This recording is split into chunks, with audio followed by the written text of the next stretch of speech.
Hi, I'm Mina. And I'm Yules. Thanks for tuning in to Artificially Informed. Welcome back to the Deep Dive. This week, we are looking at a stack of material so dense, it feels like the globe decided to release all its major crises and breakthroughs simultaneously. It really does. It's almost overwhelming. Our mission today is not just to summarize, but to really cut through the noise and deliver the essential context.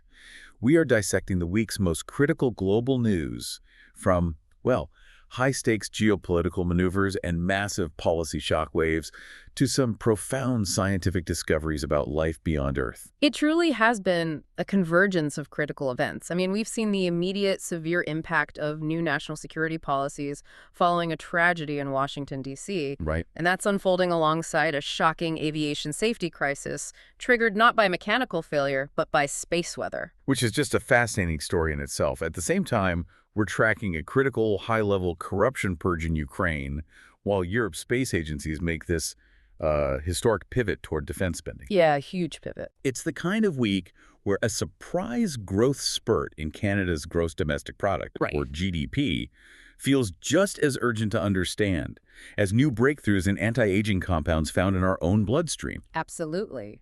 So we are committed to giving you the thorough, balanced perspective you need. You're walking away with the knowledge, the mechanisms of how these things work, and those surprising details that, really stick. Exactly. Let's start with what feels like the geopolitical ground zero this week. Okay, let's unpack the intense policy shockwaves that came out of Washington, D.C. It all stems from that tragic shooting involving a National Guard member. And President Donald Trump's immediate response was swift and focused very heavily on immigration policy reform. That's right. He proposed a highly significant measure, what he called a permanently pause on migration. And not just any migration. No, specifically from what he explicitly termed third world countries. And, the use of that specific phrase immediately reignited an intense and I think necessary debate about immigration policy terminology. Right. But regardless of the label you use, this signals a potential massive restriction targeting legal immigration processes to the United States. And the administration rapidly followed this up with executive action. It wasn't just talk. Not at all. The U.S. Citizenship and Immigration Services, USCIS, their director, Joseph Edlow, announced an abrupt halt on all asylum decisions. All of them just stopped. Just stopped. Asylum officers have been instructed to issue no new rulings. The official reason is to allow for a comprehensive security assessment of all applicants, ostensibly to bolster national security. Well, that procedural freeze is monumental. It is, and you have two very clear sides to this. Proponents argue it's a necessary step. They say it's about protecting American citizens in an era of global instability. And the other side. On the other side, human rights advocates are ringing every alarm bell they can find. They're warning that this indefinite halt will lead to unprecedented backlogs, and it places individuals fleeing severe persecution, violence, even death in this prolonged limbo, which jeopardizes their safety. And there was a specific immediate action connected to that D.C. shooting incident, right? Yes. The State Department immediately suspended visas for all Afghan passport holders. This action is directly tied to the severe scrutiny the previous administration, the Biden administration, faced over its vetting processes following the chaotic 2021 withdrawal from Afghanistan. It's important for us to detail that scrutiny. What were the specific criticisms? Well, critics of the 2021 vetting process argued that in the rush to evacuate tens of thousands of people, the security processes, while they existed, were, let's say, fast-tracked. So potential gaps opened up. That was the argument. For instance, the reliance on third-party security checks or just the sheer speed of the special immigrant visa or SIV processing. These were areas cited by critics as being vulnerable. So the Trump administration is now leveraging that critique to justify these much stricter measures. Exactly. They're stating they are closing those alleged vulnerabilities. The focus is intense, and it's also broader than just Afghanistan. The administration is really intensifying its overall anti-immigration rhetoric. This includes plans to significantly lower the refugee cap and implement these rigorous examinations of green card applications from various concerning countries that have been identified by the Department of Homeland Security. And again, you have that core tension. It's always there. The explicit stated goal is national safety, ensuring threats don't enter the country. But critics on the humanitarian side argue that these sweeping, highly visible policy changes, which they characterize as xenophobic, ultimately end up punishing vulnerable individuals seeking refuge. It's that constant painful tension between humanitarian responsibilities and stricter border and immigration controls. And it's not just an abstract policy debate. To see the immediate, tangible effects of this enforcement pivot, we just have to look south to the U.S. economy in North Carolina. Right, a significant federal crackdown on illegal immigration began in Charlotte in mid-November. And the economic ripple effects were immediate. That operation has had measurable repercussions, specifically on the construction industry. I saw reports of empty building sites. That's what we're hearing. Widespread reports of empty sites across the region. Many construction sites and local businesses have been forced to pause operations entirely, all due to fear and uncertainty among the predominantly immigrant workforce. It's a clear economic indicator. It is. Business owners are publicly expressing grave concern about long-term labor shortages stalling major projects. And that could significantly affect overall economic growth and, crucially, the housing supply in the Charlotte metropolitan area. So it creates this difficult balancing act for community leaders. How do you reconcile these increased law enforcement mandates with the critical labor needs of your local businesses? There's no easy answer to that. Shifting our focus now, let's look at Latin America, where U.S. foreign policy has executed some really dramatic maneuvers, particularly involving Venezuela and Honduras. This seems to tie into a broader theme of, well, U.S. intervention and coercive diplomacy. Indeed. President Trump had a recent phone conversation with Venezuelan leader Nicolas Maduro. Which is notable in itself. Very. And they discussed the pressing issue of alleged drug trafficking networks operating out of Venezuela. And Trump followed that up with a pretty stark promise, one that really raises the military temperature in the region. It does. He stated publicly that the U.S. is set to initiate land actions against these networks very soon. Land actions, that's a huge step. That is a major escalation, particularly as it comes alongside an existing intensification of the U.S. military presence in the Caribbean. Right, we've seen the deployment of major naval assets. Including the world's largest aircraft carrier, all ostensibly to combat drug trafficking. And to be fair, U.S. forces have successfully targeted over 20 alleged drug trafficking vessels since September. Resulting in substantial fatalities, which the administration points to as a measure of success. Right.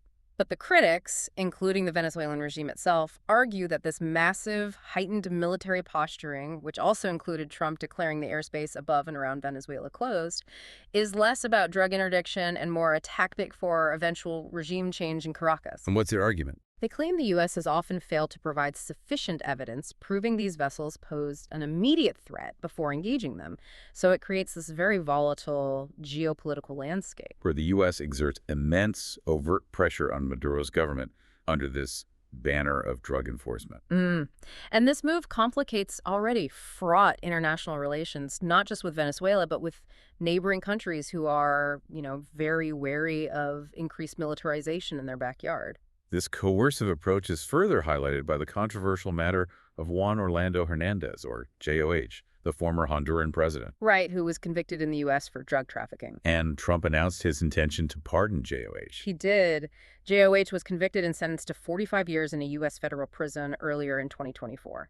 Trump's justification was that Hernandez was treated very harshly and unfairly, and he claimed this sentiment is echoed by many respected voices. But the timing of this is interesting. It's clearly linked to the upcoming Honduran election. Oh, absolutely. Trump explicitly endorsed the conservative candidate, Nasri Esfura, and then stated U.S. financial aid to Honduras might hinge on Esfura's victory. He basically said that without the right leadership, any aid would be wasted. So this raises a fundamental question for me. Go on. If Hernandez was such a crucial ally against drug trafficking, as some of his supporters claim, why did U.S. prosecutors work so hard to secure a massive 45-year sentence against him? That is the core tension here. Where is the breakdown between the political view of him as an ally and the judicial reality of his conviction? It seems like this proposed pardon fundamentally transforms a serious U.S. criminal conviction into, well, a disposable political bargaining chip. I think that's a fair assessment. It undermines the global judicial process and the fight against organized crime. Critics see this as a dangerous, brazen intervention into another country's democratic process. That distinction you made between political expediency and judicial accountability is just enormous. It is. And speaking of ethics and the rules of engagement, We have to address this profoundly disturbing claim that was reported about a suspected drug boat incident in the Caribbean. Yes, this is a very serious allegation. Reports emerged alleging that U.S. Defense Secretary Hegseth issued a command to kill everybody following an initial strike on a suspected drug boat. Resulting in the tragic deaths of survivors after a second strike was ordered. Correct. The reports claim the directive was an explicit verbal command to kill them all. That is a staggering claim. It seems to challenge all military protocols. It does. Now, Defense Secretary Hegseth has publicly and strenuously rebutted these reports. He's called them fake news and has firmly defended his orders as necessary to protect personnel and counter a threat. But the allegation itself is out there. And the sheer existence and reporting of this allegation, regardless of its truth, raise profoundly serious ethical questions about the rules of engagement for U.S. forces operating in these contested waters. Like, what constitutes an immediate threat? What are the protocols for handling survivors of a non-military vessel? Exactly. This puts intense scrutiny on the level of force that's being authorized against suspected drug traffickers at sea. And this pattern of instability and migration pressure isn't just in the Caribbean, it's also playing out further south. There's a regional crisis tied to migration involving Peru and Chile. That's right. Peruvian President José Jerry has declared a state of emergency on the border with Chile. This is a direct response to a surge in undocumented migrant crossings. Mostly Venezuelans. Predominantly Venezuelans, yes, fleeing the ongoing economic crisis and political hardship in their country. And the situation was exacerbated by rhetoric in Chile's upcoming election. It was. Specifically, the presidential runoff, where the far-right candidate José Antonio Cast has promised much stricter border measures, including the immediate detention and expulsion of undocumented migrants. So Jerry in Peru, who is himself a far-right leader, is responding to this. Right. He asserted that the surge poses a direct threat to public safety in Peru and confirmed that military troops would be deployed to the border. But the Chilean government doesn't agree with Cast's approach. No. The Chilean Minister of Security, Luis Cordero, actually criticized Cast's rhetoric for using these vulnerable people as political pawns. He emphasized the urgent need to avert a regional humanitarian crisis. So this situation really demonstrates how internal political maneuvering in one country can immediately translate into real-world distress for vulnerable populations caught between two nations. It's a perfect and tragic example of that. Moving now to Europe. The war in Ukraine continues, of course, but the most seismic events this week occurred within Kyiv, centered on a massive corruption scandal. Yes, we saw the high-level resignation of Andrei Yermak. He's President Volodymyr Zelensky's powerful chief of staff, a key negotiator. And this follows some intense anti-corruption raids. Very intense. They were conducted by Ukraine's National Anti-Corruption Bureau, which is known as NEU, and the Special Anti-Corruption Prosecutor's Office, or SAP. Okay, so for our listeners, let's clarify the roles here. NEBU is the main body responsible for investigating high-level corruption cases. Correct. And then SAP is responsible for prosecuting them. This tandem action is crucial for any real accountability. And the resignation came amid the exposure of a reported, what was the figure? A $100 million graft scheme. That financial scope is just staggering. It is. Yermak, a very close associate of Zelensky, resigned just weeks after the scheme implicated the president's former business partner and had already led to the resignations of 2 government ministers. So the Western media immediately characterized Yermak's fall as a major political crisis. A political earthquake for the Zelensky administration is how some put it, and it's seen as very damaging to international confidence at a critical time. Yermak's own narrative is quite complex, though. It is. He denied any involvement in wrongdoing, of course. But he stated he felt desecrated and unsupported following the raid, and even expressed an intent to potentially serve on the front lines to escape the political drama. And then, of course, you have the Russian narrative. Yes, conversely, a senior Russian diplomat, Rodion Moroshnik, claimed that Zelensky fired Yermak not for some kind of reboot, but to actively cover up his own alleged corruption. So the internal debate is highly polarized. Yeah. Is this a genuine, necessary anti-corruption house cleaning? Or is it a costly shakeup that jeopardizes stability during wartime? That's the question. Crucially, this whole scandal puts Ukraine's vital European Union, or EU, accession hopes at severe risk. Oh, absolutely. The EU's Justice Commissioner, Michael McGrath, issued a very clear, uncompromising warning. He said that prosecuting and convicting high-level figures linked to corruption is a non-negotiable step. So no special treatment. He stressed that Ukraine will not receive any preferential treatment in its accession process. It has to adhere to the exact same rigorous rule of law standards that apply to all candidate countries. So the outcome of this Yermak and Graf scandal is literally tied to Ukraine's European future. Literally. It's that important. And compounding all this internal political turmoil is the relentless Russian warfare. Kiev suffered a significant assault this week. Yes. From drone and missile strikes targeting residential buildings and critical infrastructure. The results were immediate and devastating. Fatalities were reported. Yes, at least 3 confirmed deaths. And it left over 600,000 residents without power across multiple regions. This just highlights the ongoing strategy of targeting civilian infrastructure to try and break Ukrainian morale and operational capacity, especially during the harsh winter months. And diplomatically, things are just as fluid. Very much so. The U.S. introduced a 28-point peace plan, which received a mixed reception. Some European leaders expressed deep skepticism about its implications for regional stability. The worry being it might concede too much ground to Moscow. That's the fear. Nah. And we also saw the arrival of the controversial new U.S. envoy, Dan Driscoll. His appointment raised some immediate apprehension. It did, because some observers view him as a mere implementer of President Trump's directives rather than an independent negotiator with a deep historical understanding of the complex regional politics. There were even reports of intimidation tactics. Yes, reports suggested he hinted at dire consequences should Ukraine refuse to engage in peace talks proposed by the Trump administration. And his close ties to Vice President J.D. Vance add another significant layer of political intrigue to these delicate negotiations. And finally, on this front, we had a very public diplomatic clash about war narratives.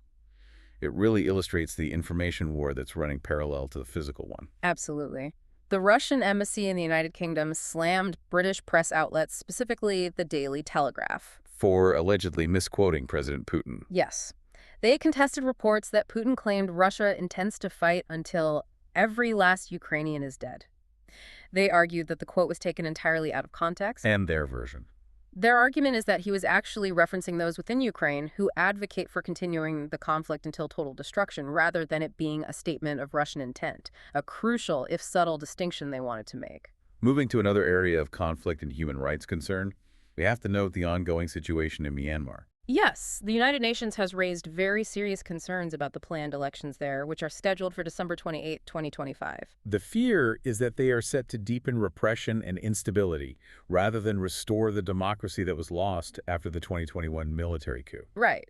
The UN Office of the High Commissioner for Human Rights, the OHCHR, pointed out that the military regime is actively coercing civilians into voting, while at the same time using harsh new electoral laws that criminalize dissent. Exactly.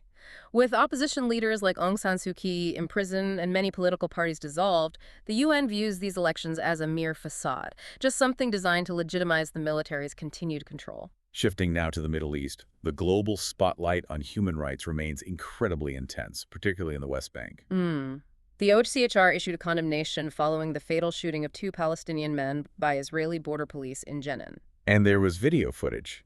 Yes, video footage reportedly captured the 2 men appearing to surrender during the operation just before they were shot. The OHCHR condemned this incident as a potential summary execution. That's incredibly strong language from a UN body. It is, and they said that these events are becoming part of a disturbing trend. They noted that since October 7, 2023, at least 1,030 Palestinians have been killed by Israeli forces and settlers, and they say without adequate accountability. And this alleged incident follows an assertion by a separate UN panel. Yes, a separate panel asserted that Israel is operating a de facto policy of torture in its detention centers. And what's that based on? That panel cited reports from various rights groups detailing severe conditions and alleged systematic physical and psychological abuse of detainees. Now, Israel has historically denied such claims, insisting its interrogation methods comply with international laws. But the accumulation of these reports, especially with the OHCHR using terminology like summary execution, could significantly affect Israel's diplomatic standing and international investigations. It absolutely could. It puts them under immense pressure. Moving now to Southeast Asia, we have a story about a nation still searching for accountability and justice 5 decades on. East Timor. Still grappling with the legacy of the devastating Indonesian invasion and the subsequent 24-year occupation that began way back in November 1975. This was shortly after its independence from Portugal. Exactly. And the accounts of the atrocities are just harrowing and widespread. They include massacres, forced starvation, and extensive sexual violence used as a weapon of war. I saw that survivors, like Berta dos Santos, have shared traumatic testimonies of being raped as children by Indonesian soldiers. It's just horrific. And despite the overwhelming evidence, the 1999 referendum that led to independence and all the time that's passed, only a single conviction has been secured against the numerous perpetrators responsible for these mass crimes. Only one, after all that. Just one. And this is the painful dilemma currently facing East Timorese leaders. They are prioritizing crucial diplomatic and economic relations with Indonesia, which complicates the domestic push for true accountability for these historical mass crimes. It's that classic tension between political pragmatism and the deep, deep need for judicial closure for a generation that was traumatized by occupation. Finally, in this section, a horrifying and alarming development in the ongoing Sudanese civil war. Yes. The first confirmed use of chemical agents in that conflict. What happened? An investigation confirmed that chlorine, which was initially imported for legitimate purposes like water purification, was repurposed and used as a chemical weapon near an oil refinery in September of 2024. That finding is profoundly disturbing. It is. It not only confirms a violation of international laws against chemical weapons, but it highlights these critical concerns regarding the regulation and oversight of dual-use chemicals. Substances with both civilian and military applications. Right. And what happens when they fall into the hands of warring factions in already volatile conflict zones? It signals a dangerous escalation in the conflict's brutality and risks widespread international condemnation. And very briefly, we should also note the ongoing conflict between Congo and Rwanda. Presidents Felix Tshisekedi and Paul Kagame are scheduled to meet in the U.S. to sign a peace deal. It's aimed at addressing the increased violence in eastern Congo, specifically concerning the Rwanda-backed M23 rebels. And the agreement is contingent on Rwanda withdrawing support to the M23. Yes, but observers remain very skeptical. Similar promises have been made and broken in the past. Regional stability really hinges on whether external powers can genuinely broker a lasting cessation of hostilities and support for these militant groups. Let's pivot now to what might be the most bizarre and urgent technical crisis of the week one that links deep space weather directly to global aviation safety. And your holiday travel plans. Exactly. Airbus issued a critical alert regarding a software flaw affecting approximately 6,000 A320 family aircraft worldwide. This is a major, unexpected operational crisis, and it's because it occurred during one of the busiest global travel weekends. The timing couldn't have been worse. And the root cause is fascinatingly scientific. It's the potential for intense solar radiation to interfere with and corrupt data that's used by the flight control systems. And this interference has been directly linked to reported sudden, dangerous altitude drops during flight. Okay, so you need to break this down for us. How exactly does a solar event happening millions of miles away interfere with a tiny computer chip in the cockpit of a plane? Right, so the mechanism is called a single event upset, or SEU.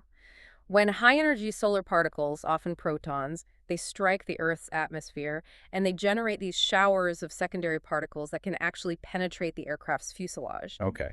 And when one of these tiny particles hits a silicon chip, like the ones in the A320's very sophisticated flight control computers, it can flip a single bit of memory. It can turn a 0 into a 1 or a 1 into a 0. And that one tiny change is enough to cause a problem. That one instantaneous data corruption can lead to logic errors in the flight control software, which results in the sudden, unpredictable behavior that pilots were reporting, like an uncommanded altitude drop. So solar storms aren't just pretty light shows in the sky. They are actively creating this micro-level memory corruption that can threaten flight safety. Precisely. The requirement for immediate action was clear, and the operational impact was staggering and immediate, right across the globe. We saw airlines worldwide, particularly in Asia. Yes. Indigo, Air India Express, and Jetstar in India, they were all grappling with the grounding of 200 to 250 affected planes in India alone. This caused widespread delays and cancellations during peak travel time. The urgency was palpable. And the fix is highly technical. It requires immediate resource allocation. Absolutely. Airlines are scrambling to implement urgent software updates or, in some cases, physically replace the onboard computers entirely. Are things getting back to normal? Well, flights are gradually beginning to return to normal following this rush to modify the planes, but this incident highlights a profound and growing vulnerability. In what way? As our avionic systems become more complex and rely more heavily on digital controls, they become inherently more susceptible to the effects of space weather. It's a new frontier of risk. So this demands a proactive, global response from regulatory bodies and the aviation industry. It has to. They need to integrate space weather monitoring into standard operational safety protocols. It can't be an afterthought anymore. Moving from the sky back to the wallet, Canada gave economists a significant and, I think, very welcome surprise this week. They certainly did. Canada's third quarter annualized GDP gross domestic product growth came in at 2.6%. Which significantly exceeded predictions. By a lot. Analysts had predicted a modest 0.5% growth. And this provides a strong counterbalance to the previous quarter's contraction of 1.8%, which pulls Canada away from immediate recession fears. So what specifically drove that unexpected surge? It was heavily buoyed by two main external factors. First, crude oil and bitumen exports saw a massive 6.7% increase. That's a global commodity factor. Right. And second, a rise in government capital investments and spending. So while the growth is strong, economists are cautioning that it might be a temporary statistical anomaly driven largely by non-consumer factors. Okay, so what are the underlying weaknesses then, if we look beneath that headline number? Well, underlying fragility persists across the domestic market. Overall, final domestic demand was flat. Consumer spending is showing weakness. And early estimates for October already hint at an immediate decline of 0.3%. So the good times might not last. Probably not. The Canadian economy also faces headwinds from U.S. tariffs that affect key export sectors.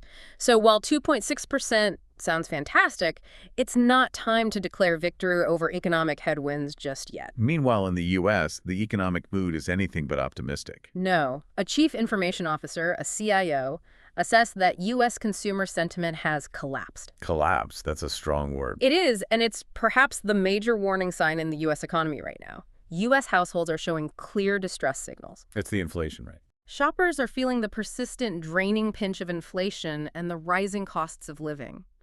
And that has now translated into mounting fears about job security.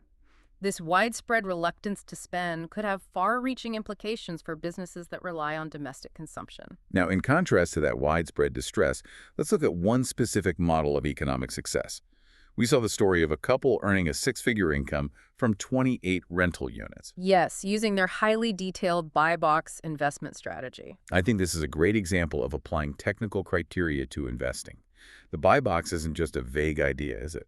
Not at all. It's a very specific set of criteria that you use to filter and secure profitable rental properties that provide positive cash flow. What kind of criteria are we talking about? Well, these criteria might include a minimum cap rate, that's capitalization rate of, say, 8% or higher, or specific demographic growth thresholds in the target zip code, or even strict limits on the age of the property to minimize future capital expenditures. It's very data-driven. So that strategy works for seasoned, disciplined investors. But for the average consumer, another financial warning sign is flashing bright red across the economy. The rapid rise of BNPL buy now, pay later services. Yes. Reports show that consumers, particularly younger demographics, are accumulating debt at a frightening pace through BNPL. They are fundamentally overestimating their ability to manage future payments. They see it as interest-free credit rather than what it actually is, which is installment loans. Exactly. And the core risks are compounding debt and a lack of traditional credit reporting. This means consumers might be borrowing far beyond their capacity without the traditional safety checks in place. So BNPL debt is rising rapidly. And it requires stronger regulatory guidelines to protect consumers from potential exploitation by firms that are keen on maximizing profits through regulatory loopholes, especially in times of widespread economic stress like this. We should also note some critical global food trade issues this week, which really highlight how sensitive our supply chains are. China, for instance, has banned pork imports from the Barcelona province in Spain. Why? Because Spain reported its first cases of African swine fever in over 3 decades. So, boom, the door slams shut. And China also suspended soy imports from 5 Brazilian exporters. Yes, including giants like Cargill and Louis Dreyfus. This was after they detected pesticide-treated wheat mixed in with some soybean shipments. So while Brazil remains China's major source of soy, These incidents just highlight the extreme sensitivity and complexity of global food supply chains. A single detection of a contaminant or a disease can trigger massive, immediate trade disruptions.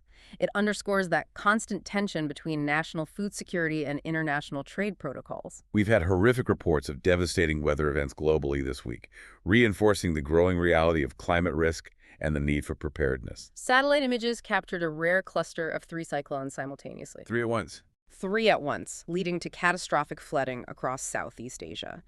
The overall death toll surged past 321, with Indonesia, Thailand, and Malaysia reporting severe consequences. Infrastructure damage, crop destruction, massive displacement. And the disaster caused by Cyclone Ditwa in Sri Lanka was equally devastating. It was. It led to 123 deaths and 130 people missing. Over 44,000 people were displaced by severe flooding and mudslides, particularly impacting the Central Hill Country, which is known for its vital tea plantations. And these events really reinforce that dire scientific warning that was released this week. Yes, that approximately 2 billion people face exposure to increasingly dangerous conditions, including economic instability, health crises, and environmental disasters, unless significant changes are implemented globally. The urgency for disaster preparedness and policy reform is immense. And the costs of inaction are measured in lives and mass displacement. We're seeing it in real time. Finally, let's touch on the environment intersecting directly with geopolitics. China released an environmental assessment of the disputed Scarborough Shoal. Which they refer to as Huangyan Island, and which is contested with the Philippines. And what did their assessment claim? China claims the coral reefs there are healthy and resilient. They rated them as excellent, with no cyanide contamination detected in the samples they took. And this assessment is, of course, used to justify their control over the area. But even within their own report, there's a strong warning. There is. The assessment clearly notes the increasing risk of thermal stress and coral bleaching due to climate change, which necessitates ongoing monitoring and protection efforts. So it highlights this odd intersection where a nation uses an environmental report to assert its territorial claims, while at the same time acknowledging a shared global climate threat that affects everyone. It's a strange form of geopolitical science. All right, let's leave terrestrial anxieties for a moment and look up. The quest to uncover extraterrestrial life is fundamentally changing its focus. It is. It's shifting strategically beyond just the traditional habitable zone, what people often call the Goldilocks zone, where water can exist in liquid form. So researchers are now emphasizing the critical importance of studying exoplanet atmospheres for biological indicators. Why is the habitable zone alone misleading? Well, because a planet might be the exact right distance from its star, but if it lacks the necessary atmosphere to retain heat, or if that atmosphere is toxic, life as we know it simply can't survive. So it's like having a house in the right neighborhood but no roof or working plumbing. That's a perfect analogy. You have the location, but none of the necessary infrastructure for life. So the key clues are gases like oxygen and methane in the atmosphere. Exactly. Finding high concentrations of both oxygen and methane simultaneously is a very strong indicator of biological activity. Why both? Because these gases quickly react with each other. They shouldn't persist in large quantities in an atmosphere unless something, and that something is likely life, is continuously replenishing them. So this approach really broadens the scope of astrobiology. It does. It enhances our understanding of where life might truly exist and underscores that the composition of the atmosphere is just as crucial as the planet's location. In near-Earth space, the National Aeronautics and Space Administration, NASA, provided a stunning update on its Apophis mission. Yes, the spacecraft is currently making its journey towards the infamous asteroid Apophis. Famous for its once feared, though now discounted, potential impact probability. That's the one. And it captured these stunning photographs of both Earth and the Moon on its trajectory. The mission remains critical for understanding and monitoring the internal structure and trajectory of these potentially hazardous celestial objects. And speaking of defense, Europe just made a massive historical pivot in its approach to space exploration, and it directly reflects rising global tensions. The European Space Agency, or ESA, allocated a historic record funding of $22.1 billion over the next 3 years. But this isn't just for science. No. This marks their first major strategic foray into defense-related projects. This reflects the rising tensions with Russia and the broader Rearm Europe initiative. This directly connects back to our earlier segment on the Ukraine conflict. Germany is the largest contributor to this new budget, right? Yeah. Yes, followed closely by France and Italy. This indicates a concerted effort by Europe to strengthen its military preparedness and capacity through space-based technologies like enhanced surveillance and early warning systems. This perspective is driven by many countries claiming a heightened threat from Russian aggression.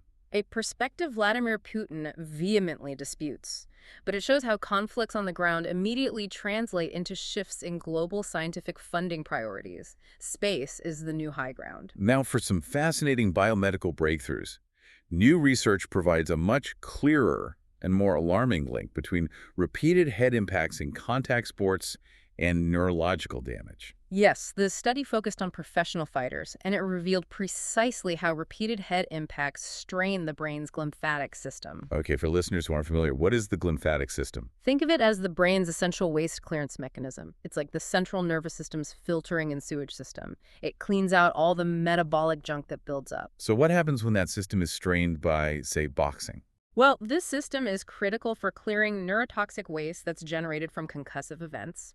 And MRI scans of these athletes show that while the cleanup system may initially increase its activity right after a trauma, It's trying to cope. exactly, but eventually it weakens and becomes inefficient, like a clogged filter, and that leads to a decline in function. So it's like the brain is losing its ability to take out its own trash. That's a great way to put it.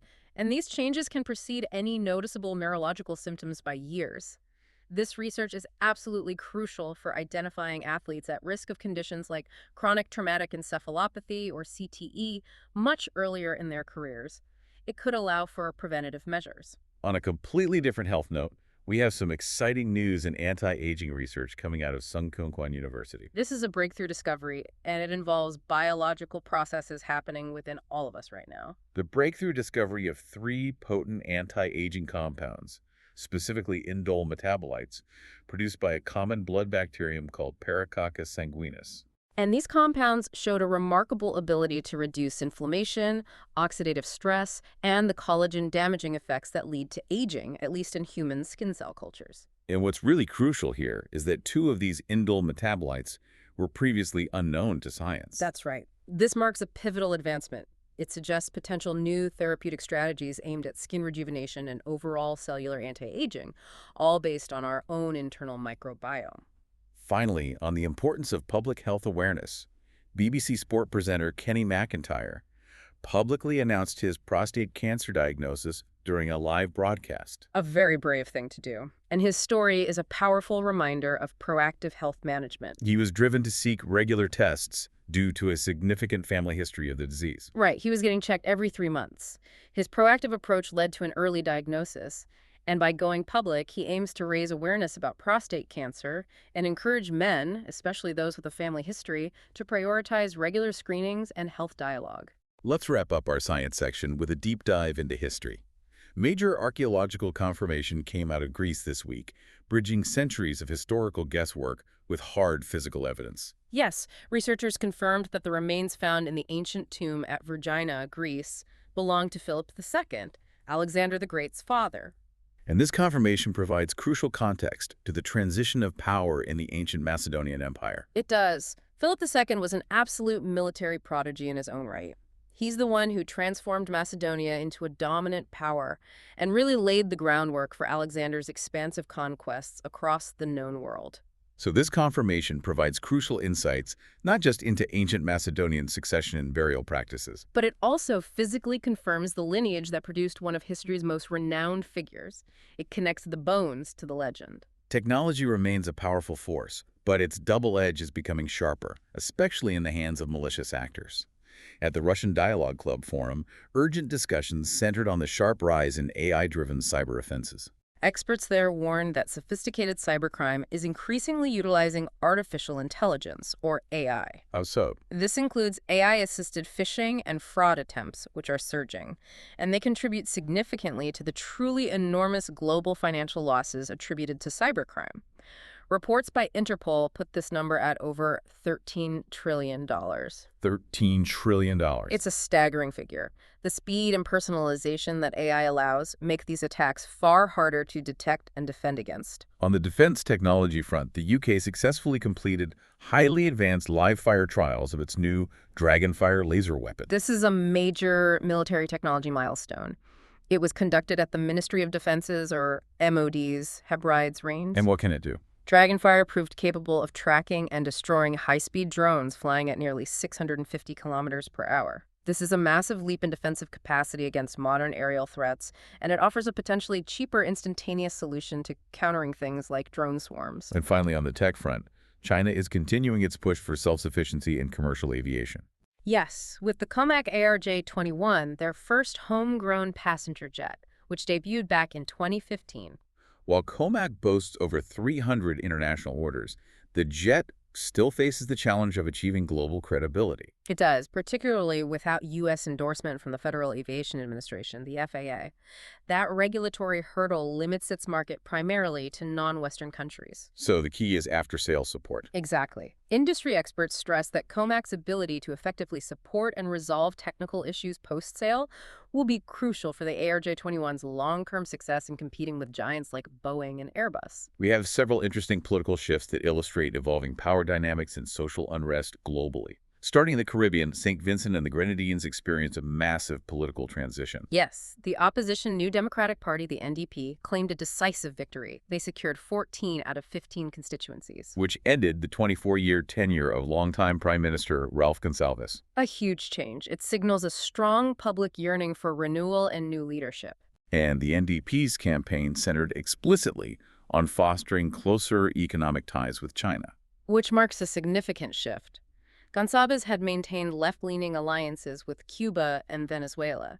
So this election is a real geopolitical indicator of China's growing influence in the Caribbean region. And then we have a story straight out of a whimsical movie, providing a brief change of pace amidst the weight of global news. The rebel nuns of Austria. Oh, this is a great story. 3 elderly nuns, Bernadette, Regina, and Rita, fled a retirement home. They claimed the relocation was against their will, and they returned to their abandoned convent at Goldenstein Castle. They initially rejected the church's offer to let them stay, but under strict conditions. They're literally barricaded in initially. They were. But following a massive public outcry and a lot of media attention, the church relented and allowed them to stay until further notice. It's an unusual situation that showcased this complex negotiation between rigid religious tradition, the autonomy of older individuals, and the power of public opinion against institutional bureaucracy. A small victory for the rebels. Finally, another indicator of China's increasing soft power. Thailand's King Maha Vajiralongkorn made a state visit to Beijing. And this was the first visit by a reigning Thai monarch in 50 years. A very long time. It is. And while Thailand has historically maintained strong ties with the U.S., this state visit signals a strategic, pragmatic embrace of China for economic growth and security cooperation. It underscores Thailand's nuanced foreign policy approach in balancing these regional giants. They are clearly hedging their bets on future power structures in Asia. We must also address a small but impactful policy shift in the UK involving asylum seekers. Yes, the government announced a ban, effective in February, prohibiting asylum seekers from using taxis for medical appointments unless it's specifically authorized by the Home Office. And critics argue this just further isolates vulnerable individuals. Right. They say it complicates their access to essential healthcare services, particularly for those with complex needs or mobility issues. The government, for its part, maintains it's necessary to manage immigration more effectively and ensure public resources are not exploited. It's another example of the intense pressure governments are under to enforce border and migration controls. And lastly, in what could be the deadliest fire in decades, Hong Kong mourned 128 victims who died at Wang Fuk Court. The devastation prompted China to announce a nationwide fire safety inspection campaign focused intensively on high-rise buildings. And the community response was immense. It was. Volunteers quickly mobilized aid and set up supply stations. However, the Hong Kong Home Affairs Minister urged non-governmental organizations, NGOs, to coordinate more closely with the government. To streamline aid distribution and prevent confusion among victims waiting in long queues. It just speaks to the need for clear coordination in any disaster response, even in wealthy, well-organized cities. Looking back at this week's deep dive, the sheer volatility of global diplomacy is just stunning. We see nations wrestling with high-stakes corruption in Ukraine, massive life-altering policy decisions affecting millions of migrants in the U.S. and Latin America. And major geopolitical power plays in the Caribbean and Asia, all of which are driven by the complexities of, well, human ambition and conflict. And paralleling this human-driven complexity are the unexpected, non-human threats, like that intense high-energy solar radiation causing an international aviation safety crisis by corrupting sensitive flight control data. It reminds us that our most complex, advanced systems are inherently vulnerable to forces beyond our terrestrial control. It's a bit humbling. It is, yet amidst all this volatility, scientific inquiry just marches forward. We gained profound historical certainty by confirming Philip II's remains, and we offered new possibilities in health. Whether it's identifying potent anti-aging compounds in our own bloodstream or shifting the search for extraterrestrial life into the chemistry of exoplanet atmospheres. I think the ultimate takeaway is that we live in a world defined by interconnected vulnerability. We have threats from the cosmos, that solar radiation disrupting flights, and threats from our own technology AI enabling trillions in cyber losses. Which begs a critical question about our global priorities. So here's our closing thought for you to consider and explore on your own. With global conflicts escalating and sophisticated new threats emerging from AI and space weather, is the international community ready to treat shared global vulnerabilities, like aviation safety, widespread climate disaster preparation, and pandemic readiness, with the same urgency and level of cross-national investment currently reserved for national security and trade advantage? It's a question of prioritizing shared survival over national competition and self-interest. A provocative and deeply worthwhile question indeed. Thank you for joining us for this week's Deep Dive. We hope you feel thoroughly informed. For enjoying Artificially Informed. Hit subscribe and share it with a friend. From the left, the right, and straight from the algorithm. Thank you. That's it for today's Artificially Informed. Nope. Thanks for spending your time with us. Yeah. Stay sharp, stay curious. See you next time.